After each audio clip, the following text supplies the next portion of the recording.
Good morning. I'm Valerio Caruso, and I'm very happy today to host this conference, this roundtable about cross-promotion of European and Asian films.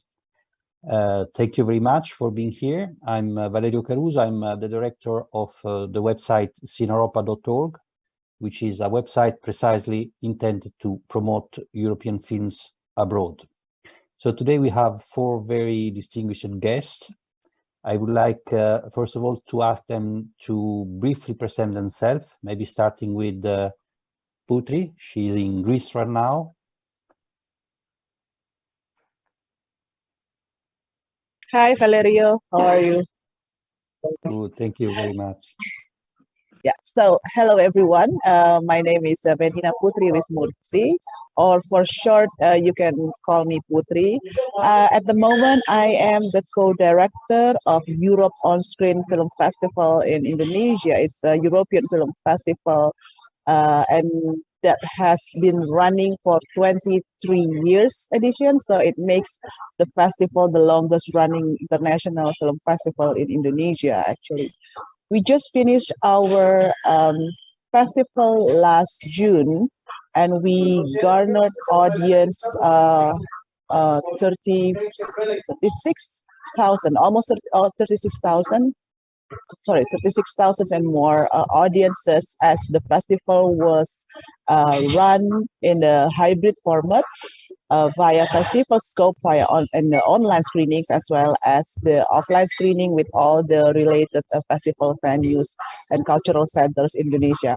The festival can be accessed for free, and around more than 25 European countries participated in the festival, as we also supported the local film industry in Indonesia by providing a program that motivate young filmmaker to submit their ideas in short films, and we help to give them a partial funds to realize their production, including as well from the funds are collectively gathered from all the European countries as well from the EU, and the films will be screened in the next editions of Europe on Screen. So we supported the local film industry as well via Europe on Screen, which actually to bridge also the relationship as well as the promotion between the European films and Indonesian films. We will be able to speak about the promotion later, but just very briefly also, and Peter, you can present yourself. Hello, hi, ciao Valerio. I'm Orso and Peter. We are two brothers. We are two directors, and we directed our first feature film, Easy Living, in 2020. It came out. And we live in Italy, but we are a quarter Japanese. Our grandfather is Japanese, and we both studied cinema and filmmaking in the US, and then we moved back here to Italy to work in the movie industry here in Milan. So you have very international profile. Thank you very much, Orson, Peter, and Kavic from FEN. Can you just briefly present yourself? Hi, everyone. Hi, my name is Kavic Niang. I'm filmmaker from Phnom Penh, Cambodia. I started cinema actually for the first time 2009, I would say, but I start really making my first, I would say, short film 2005 actually, and there's no film school here. And I co-founded the local production film company called Anti-Archive, so to produce my film, but also I think try to support the local film industry as well. So for me, in independent cinema in Cambodia, film industry in Cambodia is quite small actually. Yes. And I'm very happy, everyone. Thank you. Thank you, Kavic.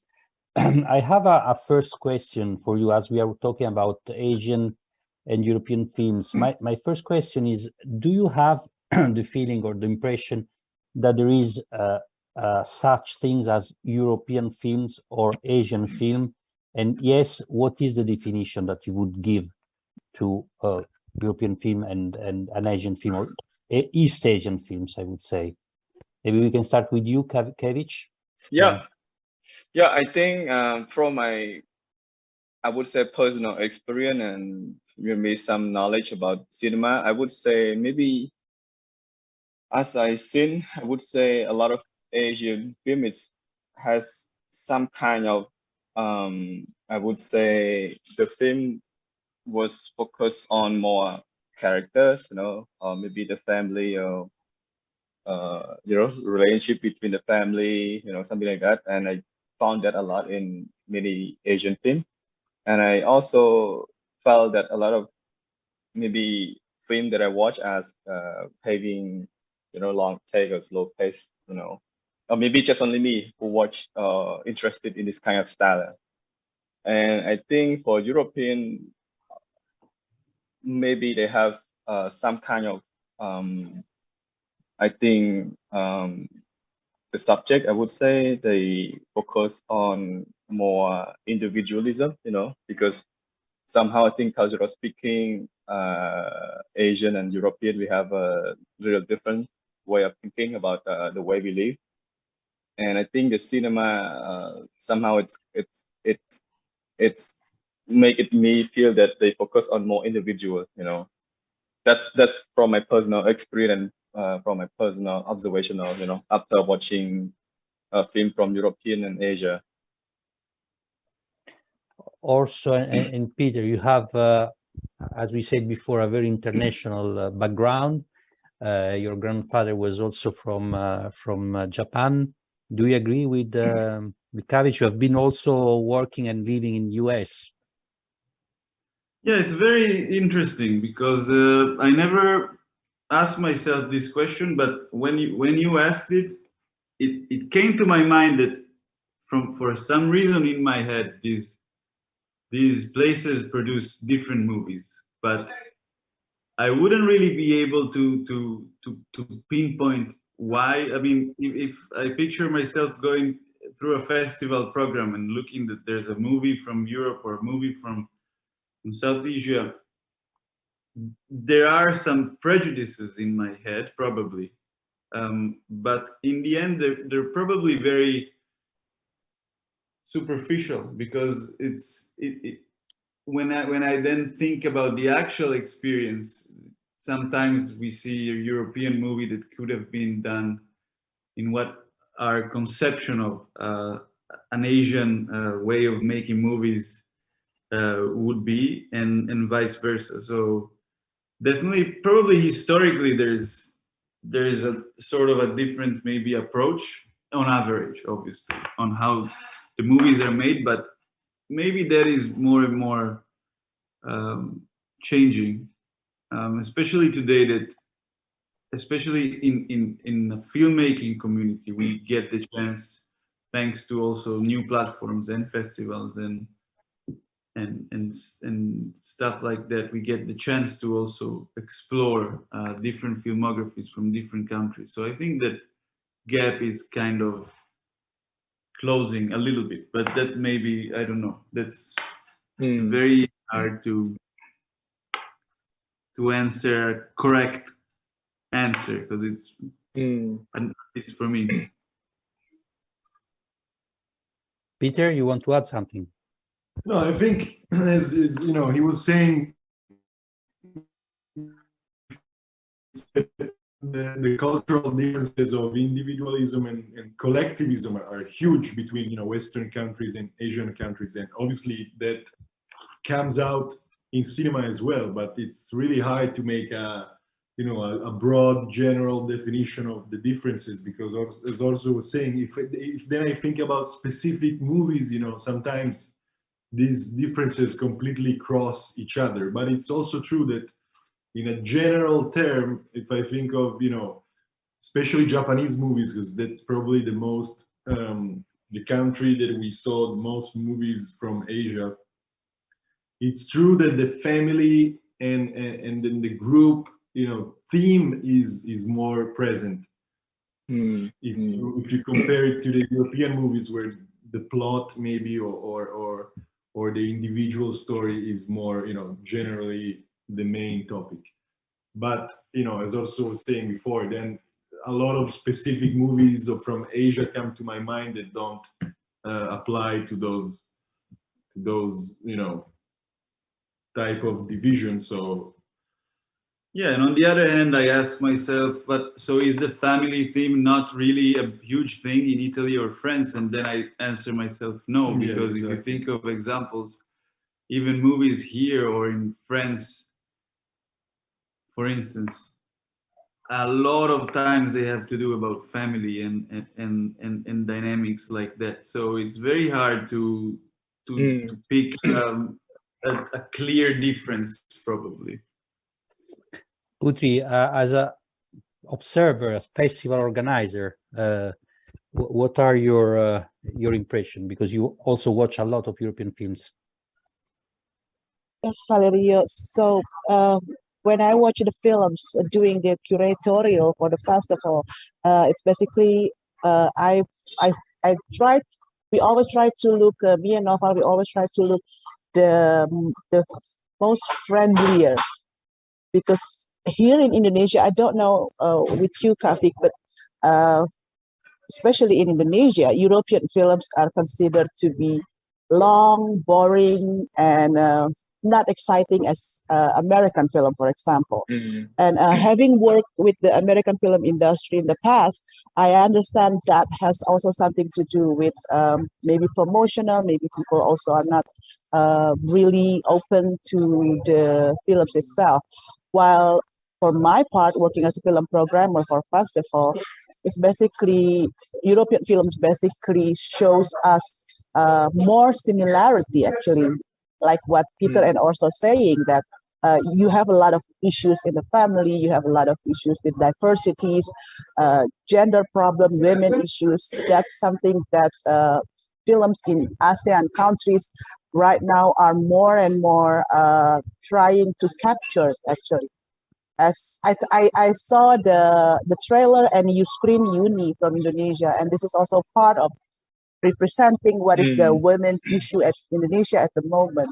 And at the same time, we, for example, in the festival last a couple months ago, we also screened some film from Greece about women, and which is actually similar issues with Uni about independent women. So I have to agree with Kafik and also and Peter, because the issues are boldly. I think everyone could relate with that.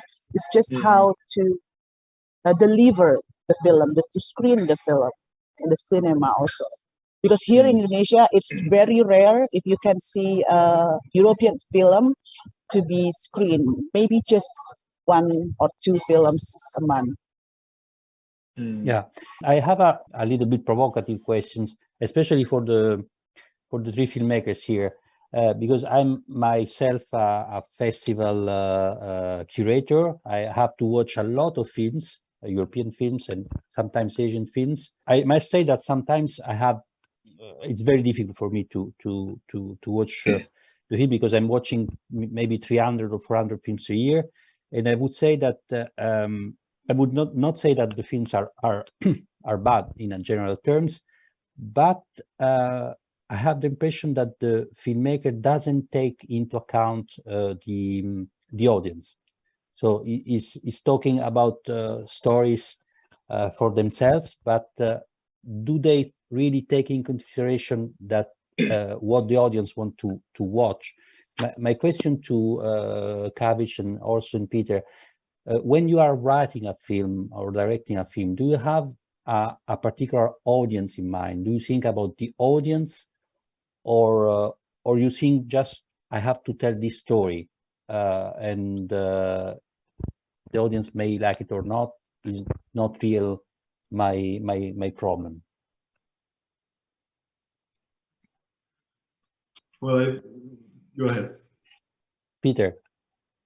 No, I think it's a huge debate all the time when you write a movie. The cool thing with us is that we write together, so we have somebody to debate this with all the time.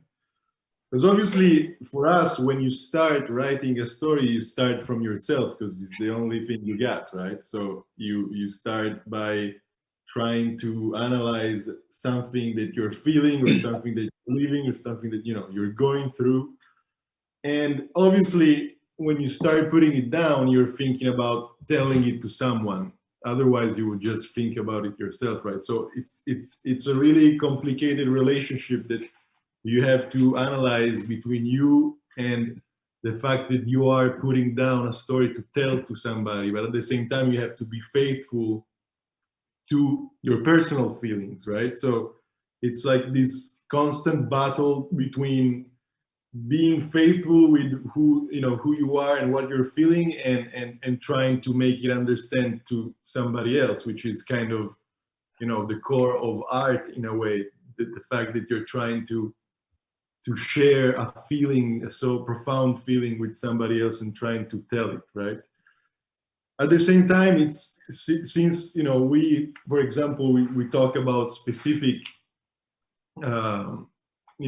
states and feelings. It's obvious that you can't reach everybody. There's always going to be somebody that it's different from you and has a different take on life than you, which is also great because everybody has its own point of view and everybody is different. So you can't manage to give the same exact effect on everybody. But it's also the cool thing about art, the fact that you feel something in a different way when you watch all those different things, and somebody else next to you can have an opposite experience at the same moment.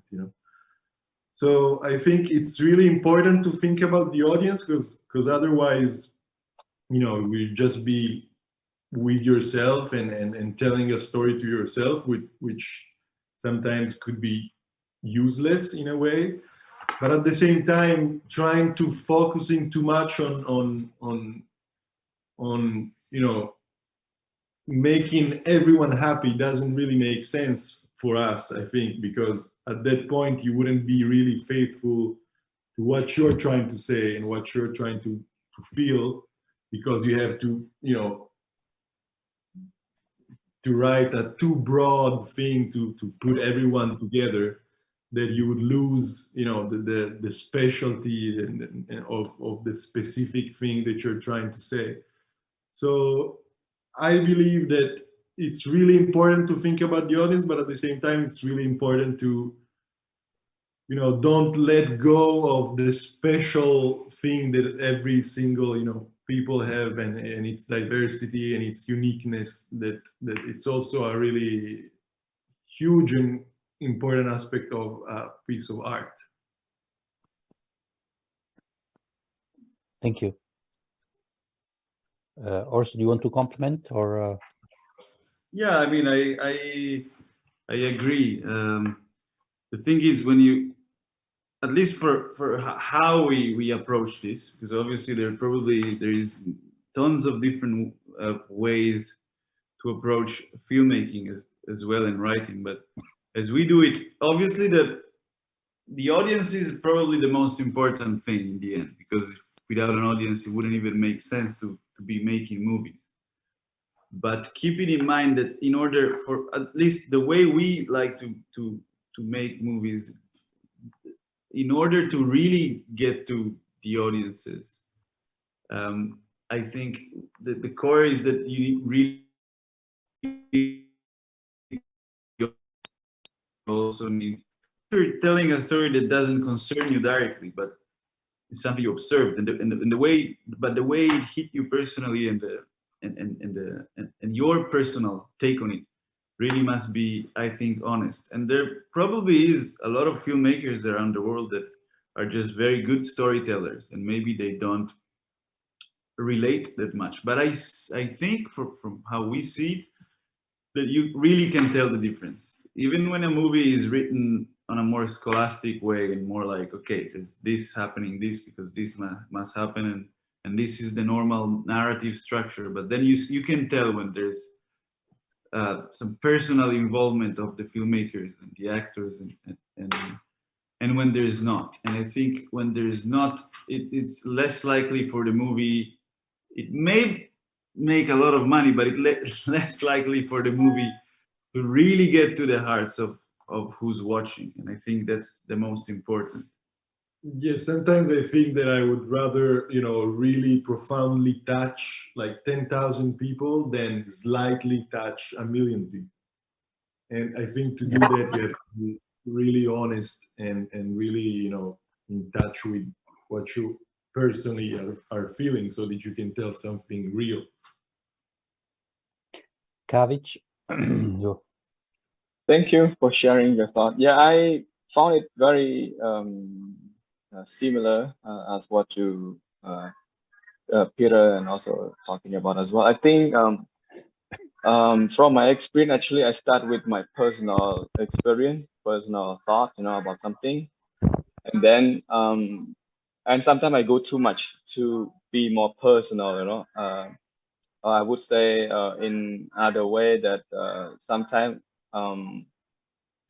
because at the end, as Peter say, I think audience is quite important. You cannot make film just very too personal. So otherwise, not everyone gonna catch the experience or connect to the story. But I think if at the end, if you're telling from your personal experience, but also be sincere to the project, I think that somehow it's I think this may be something that I would choose, And other way, I work with my producer, when they have come up with the idea of finding the money or how the film could reach. So of course, she and he would, give me some tips to think a bit about the idea. But I think the audience thing would come after when I, have an idea what kind of story I want to tell, But at the same time, I don't think too much, who gonna watch my film, I think a bit about it, but somehow I don't want to affect to when I'm starting to write my own film. That's from my personal experience. we have in Europe at least always to compare with Hollywood films. Probably in Southeast Asia is the same, but in Europe we are I would say dominated, which is not maybe the right word, but when you saw the statistics on the box office, you have between 90% of cinema goers that watch US films, like in Ireland or UK, you have a lot of US films. You have more moderated situation like in France, where the French films are very, very strong locally, or in Italy as well, or in Spain. And the proportion is sometimes 60 or 50 for French cinema or Italian cinema, and the rest is American, and very little is left for non-local, so not national or non-American films. The most important market is France, where you have 10%, only 10% of non-French and non-US film. And I would like to ask Puti, because you also work on American films, on US films. Is there a difference in the way stories are told and the way the storytelling is made between Asian, European and American films? So I think the storytelling pretty much similar, but having to watch like you, Valerio, probably 200 or 300 films a year, mostly European films. I found that European films are more personal and more, how would I say, sensitive, and also able to grasp even deeper feeling of a human interaction and social issues. That's how I found the European film. The American film, they do also the similar things, but they have a a little bit of a way to package the film with popular culture, or maybe something that is quite, let's just say, quite brighter than the European films. And the thing also that having to see how European films being screened in Indonesia as well as the American films, it plays a lot of. I don't want to compare, but a lot of promotional and strategy of marketing has also played a lot in screening those, in exhibiting those films. As for us in the festival, we found a lot of interest in having European films to be screened in Indonesia. But the thing is, we couldn't find someone who can convince the exhibitors, for example, to screen the European films.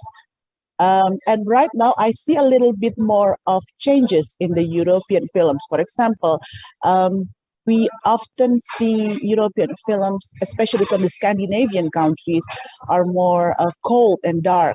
But recently, they have musical. They have something that's more colorful, and not only it's still located in the winter on snowy kind of which is basically where it gives you the feeling of cold. But for example, like Aurora, it actually gave you an intimate feeling and warm.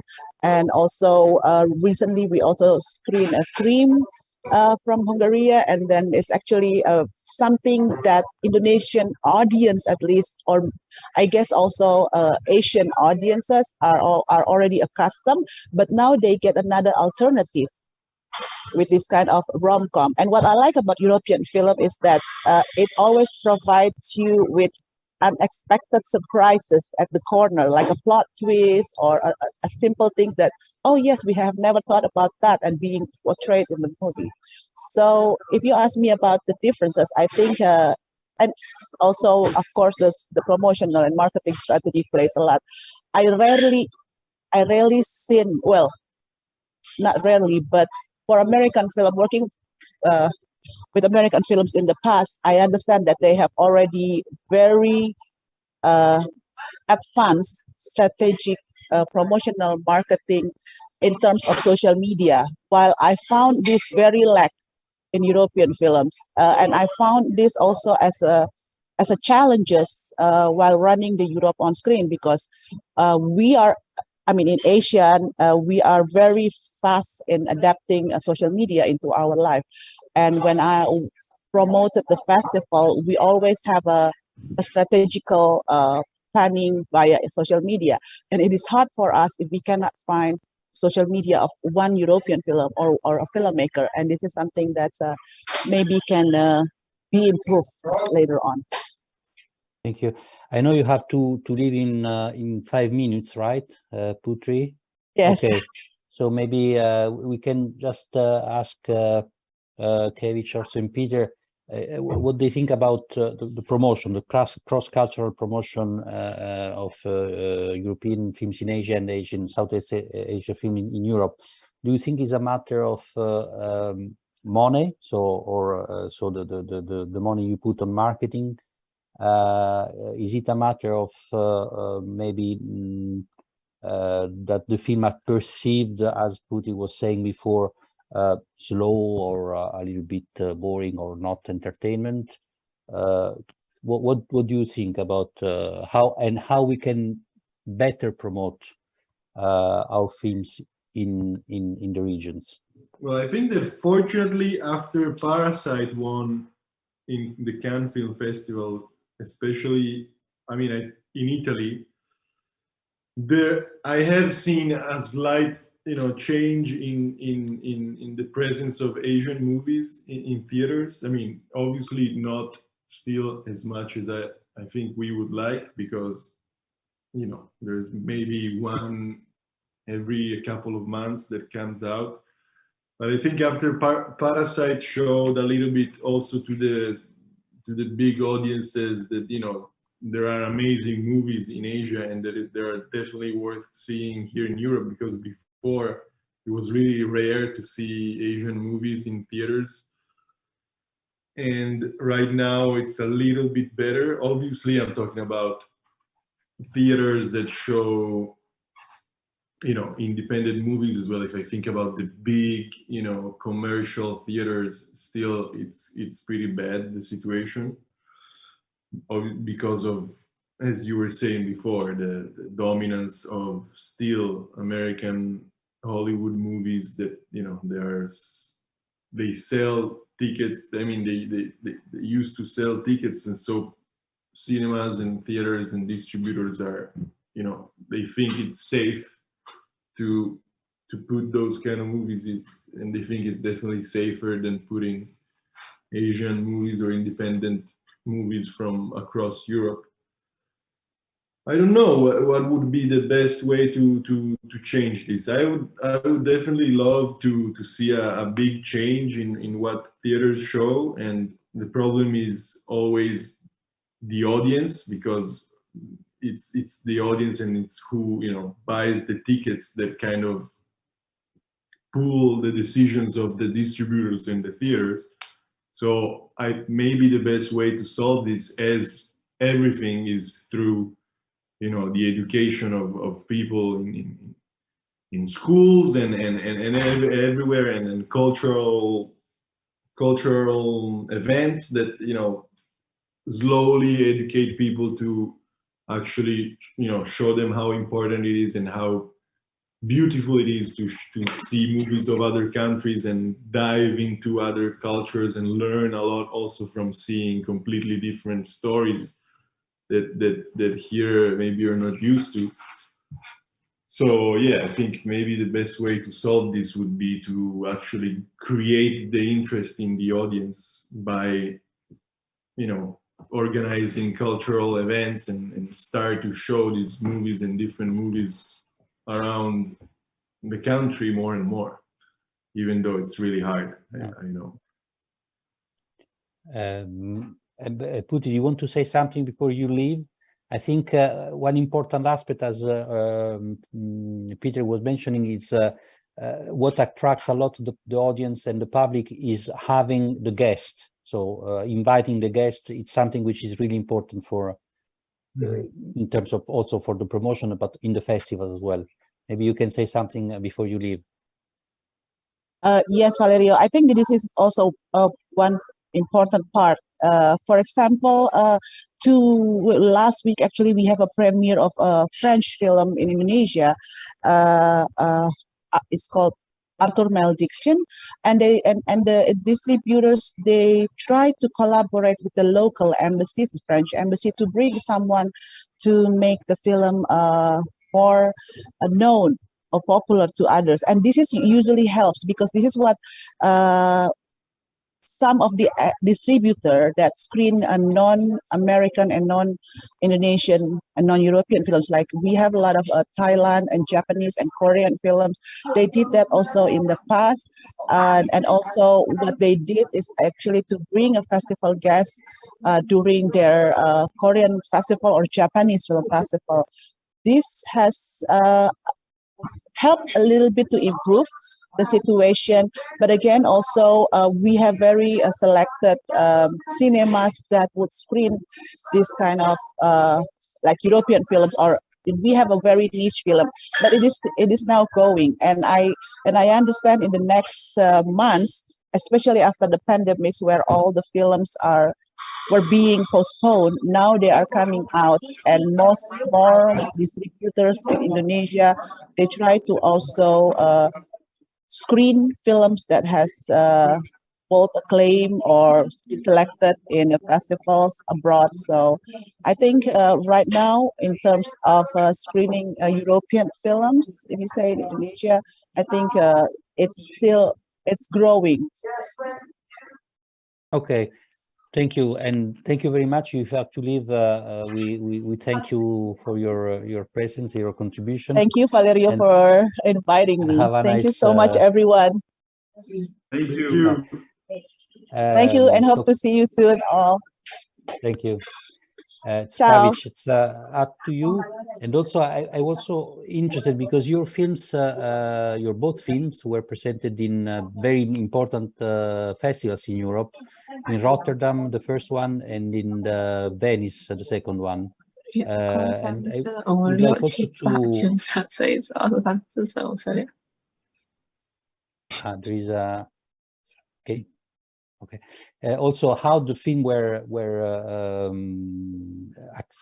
presented in Europe, and how they were the reaction from the audience. How was it in? For me, I found it very exciting from the audience. Actually, I think I'm not sure actually, but I felt that something new that they never known or never seen in a film from Cambodia, and if you're talking about Cambodian cinema, there's a few names pop up like Ratipan or Devi Shoes, something like that. But I mean, someone who, I mean, both of them grow up and live in France actually, but someone who, born and live in Cambodia, I think it's not gonna be, I would say, it's hard to find something like that. And also, I think from my perspective that when I show white building and I see a lot of people eyes that, oh, now I never thought that how's the Cambodian development like that. I always known Cambodia as maybe something like more about the Khmer Rouge and poverty, but now it's something more about young people. So for me, it's something that in the future that maybe and of course maybe European want to see something more film, not just something about the history temple or Khmer Rouge, something like that. So that's for me from the international when screen my film outside Cambodia. My question to you, it's also the changing of the way people are consuming audiovisual works, and we know that we have since several years, and especially after the pandemic, people are watching more and more on the streaming platforms, so Netflix and Amazon Prime, etc. What is your feeling on this changing of patterns? And you as filmmaker, are you going to change also your approach to that? So are you going to make films or series for the platform? Would you like to work on that field as well? Well, I think it's almost inevitable in a sense that, of course, as a film lover, I am a little bit sad of how things are going on one hand, but that's my romantic side that always loved to watch movies in the big screen. The thing is, I understand that now things are changing, which is on one hand is sad, on the other hand is also positive things because people are actually watching probably even more movies than they did before, series, movies on platforms, and even the people that maybe 10 or 15 years ago wouldn't spend time in a movie theater that much, now spend time watching movies. So it's not a negative thing per se, and also the good thing about that is that the problems we were talking about earlier of the distribution thing and the fact that yes, one Asian film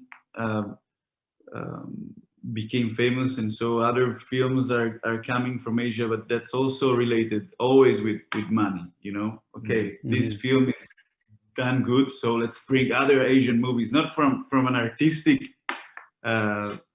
necessity, but always driven by money, and that is sad probably. And the fact is that with these platforms, on the other hand, there is a way probably to go around maybe that dynamic. I'm thinking, for instance, of a platform like Mubi, which I really like, because you get to see there you actually get to see a lot of movies from countries you usually not watch movies from, and so I hope that Netflix and Amazon and these biggest platform more and more move towards a more open catalog of different things. And another example, similar to the Parasite one, is probably the Squid Game example, which became huge. And that also created an interest. But that's I think that the most positive thing to take from there is that people are getting used to watch movies with subtitles, and I think that is the most important thing. Mhm. That's the biggest probably obstacle for those movies to actually be watched around. So I think if there's a positive thing about platforms, is that a lot of people are watching movies, and a lot of different people are watching movies, because since everybody is watching, of course you have the audience that watch American movies, but you also have the audience that are curious about other stuff. So there's plenty of potential viewers for every filmmaker potentially. So if the platforms slowly become also a way to promote less easy movies, or less immediate to, then that would be an interesting thing to see how it develops in the future.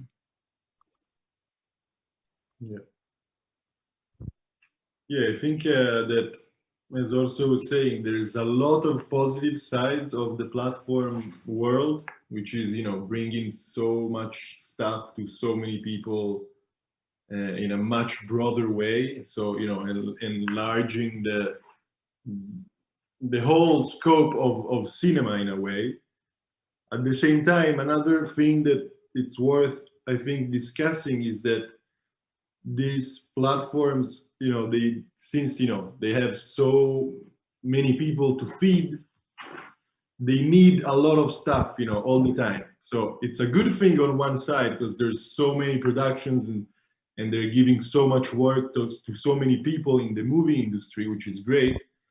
At the same time, it created this wave of fastness, of the fact that you need to produce, and make a movie and another, and it created this super fast rhythm in making films as well, which again, on one side is great because you have so much work and so many new voices and many new filmmakers and productions that are flowing all the time. But at the same time, it's also created sometimes a superficial take on stuff, because you have to be so fast in producing that I think a lot of great movies and great ideas that maybe in the past they would have been developed in a little bit deeper and slower and more accurate way, nowadays they have been thrown out so fast that they have obviously they lack a lot of. Sometimes I'm a little bit scared that this fastness is killing a lot of, not killing, but not taking them to their potential. And yeah, that's it. From the other side of the world, from my point of view, of course, Kavic, what's your impression? I think it's difficult nowadays because technology is moving so fast. Either way, it's gonna happen anyway. And well, I mean, as a filmmaker, of course, you want to make the next film. So maybe, and also the experience watching from cinema is completely different. Watching things on iPhone and watching with people is better than watching alone. It really depends actually. But again, that now I think, every year, and there's so many films, I'm not sure that all cinema could screen just only one film, And again, the good side is, I mean, after the festival screening, each film at the end, your film is still being watched by the other. Your film still being promoted by the platform, thing like that. So that was some kind, I see, very benefit to a filmmaker. But I think to have a film on a big screen, I think it's still challenging, and especially it's happened nowadays with this kind of technology, and also from the COVID thing as well, And it's really hard to change perspective, or maybe the experience that people used to watch things on laptop and on iPhone, and I think it's still, I'm not sure which way or method that we could change perspective of the audience, but because of the world changing so much with the technology. Yeah. I have a very last question because it's almost 11, so we spend 1 hour talking. As you did your first film, Orson Peter, it was your first feature film, and also Kavic, you did a documentary, the first documentary that was presented in Rotterdam, but you have also the first feature film. Is it more difficult to do a second film when you had a very good impact with your first film? Because your first film, both of you, I mean, both films were very well received by the critics. I read a lot of very good critics on White Building and on Easy Living. Are you feared by, you know, the second film, how will be accepted? And it's a little bit of challenge for you, no? Yes, I would say for me, yeah, I have a few friends who was mentioned to me, and when I was writing my first feature, White Building, it told me that making the second one is quite difficult. I said, during that I was writing my feature film, White Building, it said, first of all, there's a lot of expectation from the audience and, you know, film people, film world. And second thing, you want to do something different, you know, from the first one. And it's not because of your personal experience, but it's also from your career as well, that they want to see something different, you know. But I think right now I'm start writing my second project, and now I feel that I'm facing the same problem. Yeah. So yeah, it's like there's so many talent outside, you know, and there's so many films, you know, and at the same time you want to do something different and all of that. So but I think the best from my producer advice, just to focus on your work, and after that they will talk to other people. So that's her job. Yeah. Yeah. Yeah, I agree with everything, because obviously, like from our point of view, an example, we took a year to make our first film, and now we're taking 3 years to make our second film. And that's because a lot of those things combined that you were saying. On one hand, there is the fact that, okay, you did the first movie, you had really nothing to lose, because like, okay, I'll try to do this thing that I never tried before. So you also and you are excused by your lack of experience on the other hand, and stuff like that. And so, and you're also more, you can allow yourself to think less and just try, because anyways you don't know how to do it because you never done it before. And once you do, and it's received, and it actually comes out, so it's like you actually made it, you made a movie. But then obviously, as soon as the whole process of promoting it and presenting it, and by that time you've watched that movie 100 times and you're really tired of it as well, and at that point you really want to, and you start noticing all the things that you want to do better. You start to notice all the errors, the mistakes you don't want to make anymore in the making of the movie and the result of the movie. And the things you did well, you want to take them to a different level. As you know, as Kavic was saying, you want to try also something different. You don't want to be stuck with that thing. And then of course there's expectations from outside. And so, but I think that the advice that your producer gave you, it's the best advice that I could hear, because anyways, that's the thing. Like, anyways, it's not gonna help to be influenced by pressure and expectations and stuff like that, because in any case, it needs to come from within. So yeah, just stay sincere. It's the best thing you can do, and you know, obviously you're gonna be overwhelmed anyways. So you know, not be too much overwhelmed and stay sincere. I think it's the best thing you can do. Thank you very much. I really recommend the audience anyway to watch the two films, White Building and Easy Living, because they are wonderful films. So I really like them. I think we can thank Kevich also and Peter for this wonderful meeting and this wonderful round table. And I really hope that you can make the second films, and I'm sure you will be as good and even much better than the first one, if possible, because you reach already a very high level. So thank you very much, and thanks all the audience, and keep in touch.